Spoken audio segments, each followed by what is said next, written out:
संत बाळूमामा देवाच्या पालखीचे आगमन, मुंबईसाठी प्रस्थान।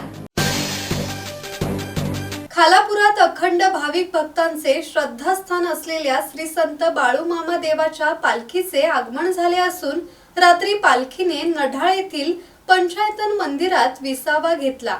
मुंबईतील चेंबूरमधील श्री संत बाळूमामा मंदिरापर्यंत पालखी दरवर्षी आदमापूर येथून भाविक भक्त घेऊन येतात।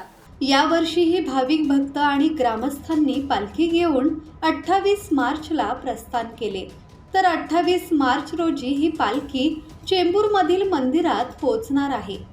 पालखी सोहळ्यासाठी पंचायतन मंदिरात राहण्याची आणि प्रसादाची सोय चंदर बावदाणे, धनाजी माने आणि संदीप फुलवारे यांनी केली होती।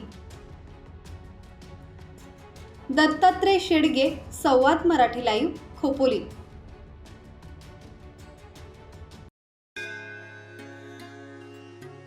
श्री गणपती संस्थान महड, तालुका खालापूर, जिल्हा रायगड। श्री वरद विनायकाच्या भक्तांसाठी भक्त निवासाची सोय, स्वच्छता आणि 24 तास गरम पाणी, सीसीटीव्हीची नजर। आगाऊ नोंदणीसाठी संपर्क करा 02192 26 69 12 72 76 47 38 54।